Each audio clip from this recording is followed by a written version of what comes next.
여러분 안녕하십니까. 뉴스 빅5 김명준입니다. 오늘만 제가 한성원 앵커 대신 여러분과 함께 하겠습니다. 오늘 함께 해주실 세 분을 먼저 소개해드리겠습니다. 소종섭 전 시사저널 편집국장, 그리고 김광삼 변호사, 양지민 변호사, 이렇게 세 분과 함께 시작해보겠습니다. 어서 오십시오. 네. 자, 여러분과 함께하는 뉴스 빅5 첫 번째 얘기부터 풀어보도록 하겠습니다.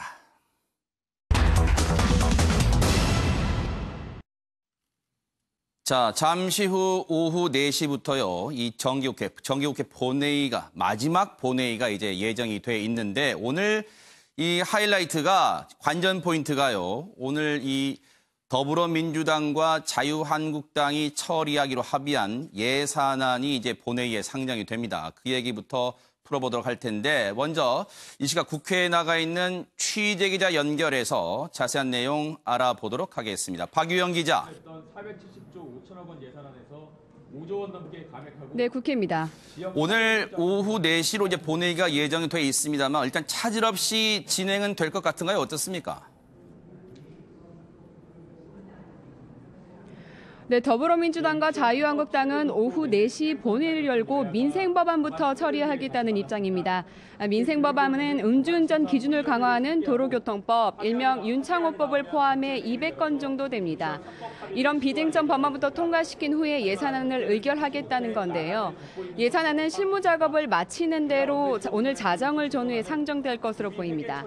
다만 본회의에 야 3당, 바른미래당과 민주평화당, 정의당이 모두 참여할 가능성은 낮아 보입니다.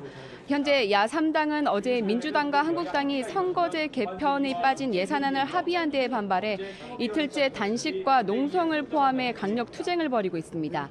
민생법안 처리를 위한 본회의는 일부 참여하더라도 예산안을 처리할 때는 야 3당 모두 장외투쟁을 벌일 것으로 보입니다. 지금 박유영 기자가 설명한 대로 자유한국당을 제외한 나머지 야 3당의 반발이 강력합니다. 이 야 3당이 혹시 불참을 해도 예산안이 처리될 수는 있는 겁니까? 어떻습니까? 합의된 대로 김 위원장이 연내 답방을 위해 북측과 협의 중이라고. 네, 그렇습니다. 현재 본회의 개의는 물론이고 의결 종족수가 현재 전체 의석수의 80%를 차지하는 더불어민주당과 자유한국당만으로도 충분합니다. 하지만 이렇게 예산안이 통과될 경우 협치의 뜰을 깬 반쪽짜리 예산이라는 오명은 불가피할 것으로 보입니다. 지금까지 국회에서 전해드렸습니다. 민주당은 김 위원장이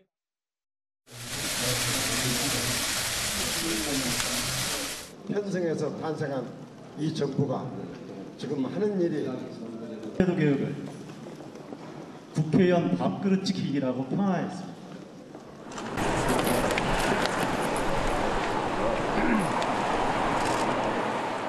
많은 분들이 제 건강을 걱정을 합니다. 편안간 단식은 위험하다. 후유증도 위험하다. 미음이라도 마셔라. 사과즙이라도 마셔라.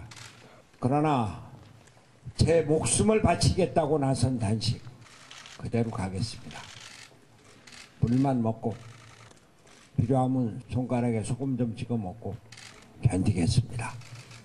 문재인 대통령 더불어민주당의 결단을 촉구합니다. 기득권야 불탄한다.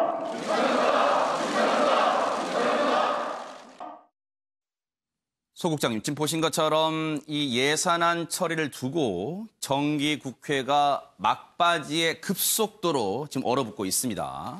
그렇습니다. 원래 이제 법정 처리 시한은 12월 2일까지거든요. 그렇죠. 그러니까 네. 이미 한 5일 정도 지금 넘기고 있는 상황에서 네. 어제 더불어민주당과 자유한국당이 오늘 본회의에서 내년도 예산안을 처리하기로 합의를 했습니다. 네. 원래 이제 정부가 국회에 제출한 예산안은 470조 5천억 규모인데 네. 그것을 한 5조 원 정도를 삭감을 하고 아하. 대신 3조 원 정도를 증액하는 이제 그 부분에 합의를 한 것이고요. 네.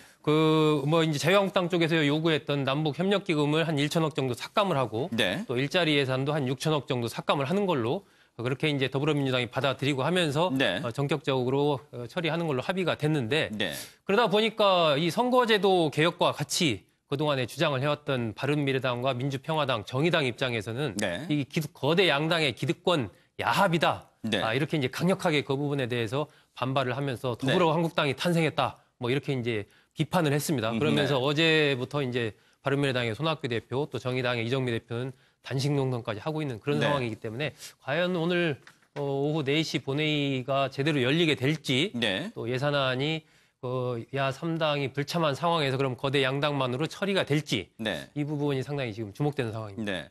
근데 김광삼 변호사님, 사실 이 모습 보면 어제 이제 자유한국당을 제외한 야 3당이 이 국회 본청의 그 계단에서 동시에 이제 합동으로 규탄대회하는 모습이고, 사실 어제부터 말씀해 주신 대로 이 손학규 대표와 이정미 대표는 나란히 단식에 들어갔고, 오늘부터 민주평화당의 정동영 대표는 혼자서 청와대 앞에 인근 분수도에서 1인 시위를 하고 있어요. 지금 앞서 우리 박의원 기자 얘기했습니다만 오늘 본회의, 정기국회 마지막 본회의에 아마 불참할 가능성이 좀 커지고 있다면서요. 근데 뭐 보이콧 하겠다고 좀 명시적으로 얘기를 했죠. 네네. 근데 지금 그러면 지금 연동형 비례대표제, 네. 독일의 연동형 비례대표제를 우리 이제 협의를 하자는 건데. 네.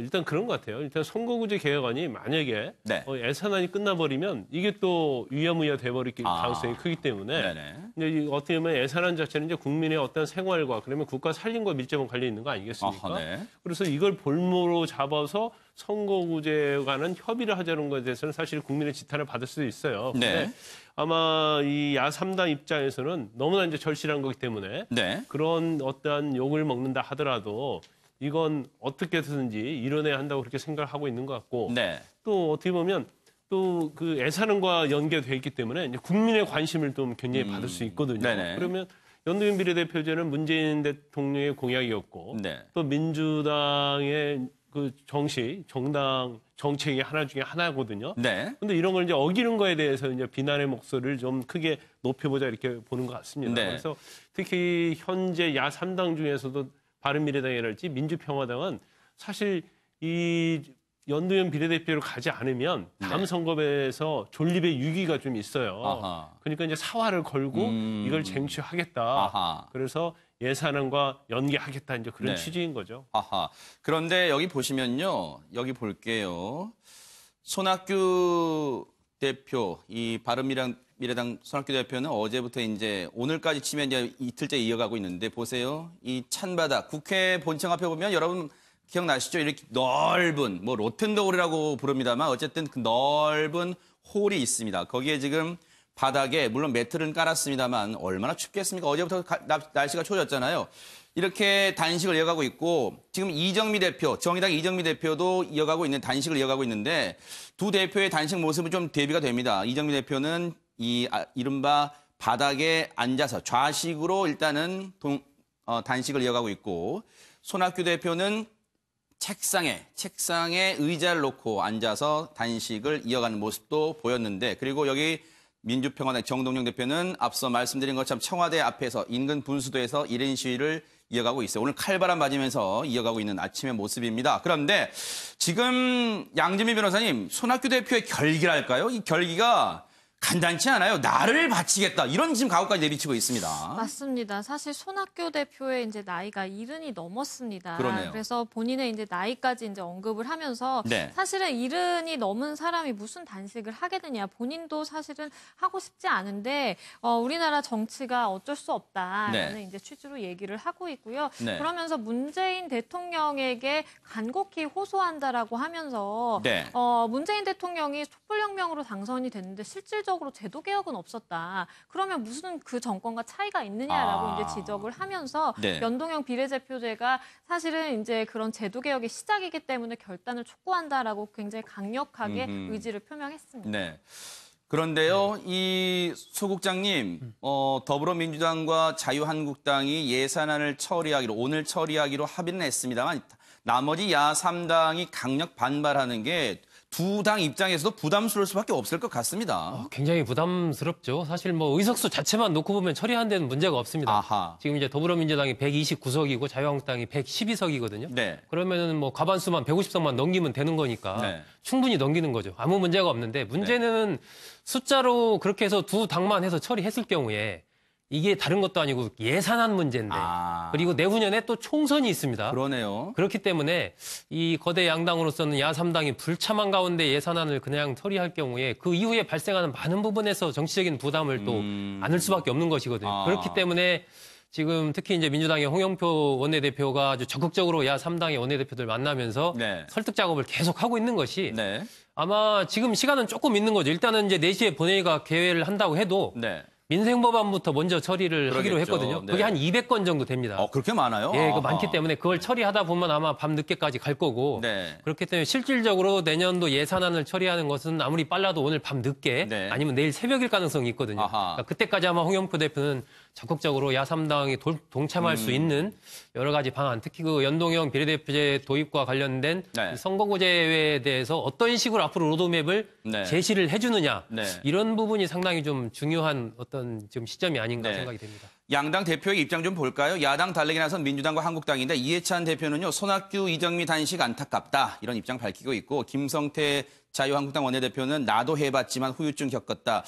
진짜로 김광삼이라는 사람, 이 다른 사람보다도 특히 김성태 원내대표는 본인 말처럼 단식을 해봤잖아요. 병원도 실려가봤고. 네네. 그래서 두 대표의 단식을 바라볼 마음이 정말로 남 같지 않을 것 같습니다. 그 누구나 이제 단식하기 싫어할 거예요. 그럴 거예요. 워낙 이런 겨울에 또 대개 보면 이제 연령이 다 있으신 분이죠. 뭐 맞아요. 이정미 네. 대표 같은 경우는 예외지만. 근데 이게 나이 고하를 막론하고 네. 우리가 한 끼만 먹지 않아도 굉장히 고통스럽지 힘들어요, 않습니까? 진짜. 그런데 이제 물만 먹으면서 단식한다는 게 쉽지 않죠. 그런데 네. 지금 뭐 김성태 대표는 9일 단식을 하는데 이제 드루킹 특검 관련해서 네. 단식을 했지만 제가 볼 때는 뭐 물론 뭐 특검을 나중에 얻어내기는 했지만 네. 명분이 좀 약했어요. 그러면 단식 자체는 제일 중요한 게 시작할 때 명분. 그게 굉장히 중요합니다. 네네. 그다음에 또 단식을 끝내려면 명분이 있어야 돼요. 그러네요. 왜냐하면 단식을 할 목적이 있는데 그 목적이 달성되지 않았을 때 만약에 그냥 끝내버리면 또 다른 또 비판이 있을 수 있는 거거든요. 네네. 그런데 이런 이제 단식이 성공을 하려고 하면 여러 가지 이제 조건이 있는데 네. 제일 처음에 이제 명분이 중요하고요. 그러네요. 그다음에 단식을 하는 목적에 대한 여론의 호응이 굉장히 좋아요. 이게 좋아야지 이제 반대당에서 여당이 됐건 야당이 됐건 거기에 대해서 어떤 수긍을 하고 그렇죠. 네. 제도적 개혁을 약속하고 이제 그러면 단식을 풀 수가 있는 거거든요. 네. 그런데 이전에 이제 김대중 전 대통령이랄지 그다음에 김영삼 전 대통령도 단식을 했었는데 네. 그 당시 이제 김대중이라는 김영삼이라는 엄청난 거물급이었단 말이에요. 네. 그리고 김영삼 전 대통령 같은 경우는 이제 그때 대통령이 아니었죠. 네. 단식을 해서 결국 이제 민주화의 어떤 구심점인 데 엄청난 역할을 했고 네네. 김대중 전 대통령 같은 경우도 이제 단식을 통해서 지방자치제라는 그걸 이제 실현을 할 수 있는 어떤 보면 역사적인 의미를 좀 남겼거든요. 네. 그런데 이번에 하는 그러한 것들이 국민의 시각에서 보면 네. 연동형 비례대표제가 정말로 소수자, 뭐 자영업자랄지 농민이랄지 청년들의 어떤 의견을 취합할 수 있는 어떤 국회의원, 비례대표를 할 수 있는데 정말 적합한 제도다. 네. 그런 호응이 될 것인지 네. 아니면 자기 당을 살기 위해서 마치 예산을 볼모로 삼아서 저렇게 하는 것이 아니냐. 네. 이제 그렇게 어떻게 생각하느냐에 따라서 네. 지금 어떤 단식이 앞으로 미칠 영향, 그렇게 그러네요. 여권, 그러니까 더불어민주당이랄지 자유한국당에 미칠 영향을 좀 주시해야 할 필요가 있다 이렇게 봅니다. 그러네요. 그 역대 말씀해 주신 대로 역대 정치인들의 단식 글쎄요. 이걸 역사라고 표현하는 게 적절할지 모르겠습니다만 정치인들의 단식 사례를 좀 볼게요. 그걸 보고 우리 소 국장님 말씀으로 좀 넘어가 보겠습니다. 과거 보면 김영삼 당시 이제 총재, 신민당 총재였습니다. 대통령 시절 말고요. 23일간의 단식이 이어졌습니다. 신군부 정치 규제에 항의하는 게 앞서 우리 김광삼 변호사님 말씀처럼 명분, 이걸 명분으로 내세웠습니다. 문재인 당시 새정치민주연합 의원 때 열흘간의 단식이었고 세월호 유가족 동조 단식이 있었습니다. 이정현 당시 새누리당 대표는 일주일간, 7일간 단식을 했는데 정세균 국회의장 사퇴를 촉구했고 앞서 말씀드린 대로 김성태 자유한국당 원내대표는 9일간의 단식, 드루킹 특검을 받아라, 수용해라 이러면서 9일간의 단식을 벌인 바가 있는데 소 국장님, 네. 정말로 단식이 지금 단식하시는 분들한테는 정말 송구한 표현이지만 우리 정치사에서 그렇게 긍정적인 수단으로 비춰지는 않는 것 같아요, 요즘요, 특히요. 그만큼 이제 정치 지도자들이 단식을 하나의 이제 뭐 어떤 극단적인 의사소통의 수단이죠. 네. 그렇게 택했다는 것은 그 상황 자체가 네. 굉장히 극단적인 상황이라는 것이거든요. 네. 그렇다면 지금 시점에서 손학규 대표와 이정미 대표가 왜 단식이라는 카드까지 꺼내들었는가? 아하. 결국 이번에 이제 이 선거제도 개혁이 이루어지지 않으면 다음번 총선에서 네. 존립조차 굉장히 위협받을 수 있다는 그런 위기의식을 지금 갖고 있는 것이죠. 네네. 반대로 이제 더불어민주당 입장에서는 만약에 지금 야당이 그 군소 야당들이 주장하는 대로 연동형 비례대표제를 그것이 뭐 네. 번역별이든 아니면 100% 뭐 연동형이든 그걸 네. 받아들이면 네.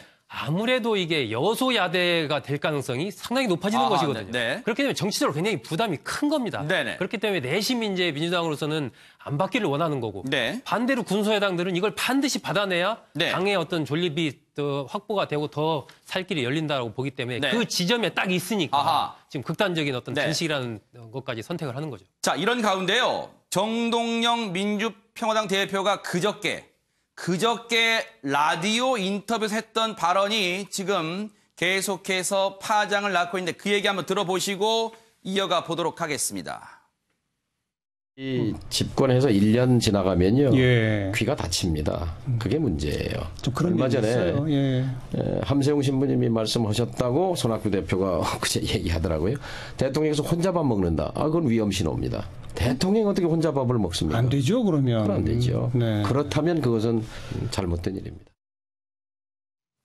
허허, 김광삼 변호사님, 대통령의 혼밥, 이거 어디서 많이 들어봤던 혼밥이라는 표현 많이 들어봤는데 지금 이거 혼밥 검증된 겁니까 혹시? 이제 우리 국민 입장에서 이제 혼밥에 대한 트라우마가 있죠. 이제 박근혜 전 대통령이 이제 혼자 살았고, 네. 그리고 관저에서 항상 혼밥을 먹는다고 해서 이제 혼밥에 대한 이미지가 굉장히 각인돼 있는데, 네. 근데 이건 지금 정동영 대표가 한 얘기는 좀 확인을 해볼 필요가 있어요. 아하, 그러니까 네. 본인이 뭐 직접 들은 것도 아니고 네. 손학규 대표를 통해서 들었는데, 네. 손학규 대표는 이제 함세웅 신부한테 들었다. 이게 이제 건너 들은 그렇죠. 거군요, 이게. 네. 그러니까 함세웅 신부한테 직접 이제 언론에서 확인을 해보려고 했는데 네. 결국은 뭐 이렇게 인터뷰를 하지 못했어요. 네. 그렇기 때문에 이 혼밥을 어느 정도 먹느냐 좀 중요할 것 같아요. 그러니까 뭐 주로 국내에 있고 관저에 있고 뭐 전혀 약속이 없을 때 혼밥을 먹는다. 그런데 네. 이제 문재인 대통령 같은 경우에는 이제 김정수 여사가 있잖아요. 아하. 그런데 매일 외부에서 밥 먹기는 저는 제가 볼 때는 아무리 네. 대통령이라도 네. 그건 바람직하지 않을 수 있거든요. 아하. 왜냐하면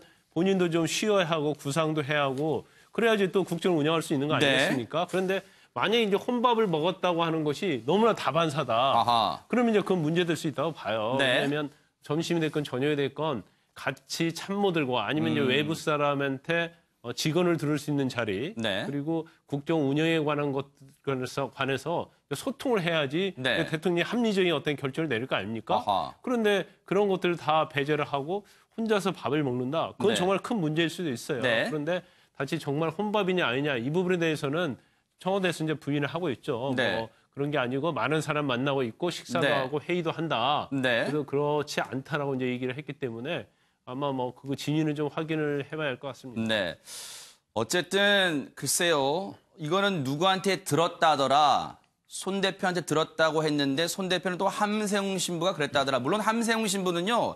대선 때 같이 이렇게 자문회의도 할 정도로 이 문재인 대통령과 많은 영향 또 이 교류를 나눴던 인사이기도 하지만 지금 함세웅 신부는 언론들이 접촉을 할 때 지금 일절 연락이 또 안 닿고 있대. 그래서 아직 확인할 길이 없는데 글쎄요. 이 부분에서 일단 청와대는 아니다. 식사, 회의 자주 한다. 이렇게 밝히고 있기 때문에 글쎄요. 이 부분은 어떻게 흘러갈지 좀 지켜보도록 하겠습니다.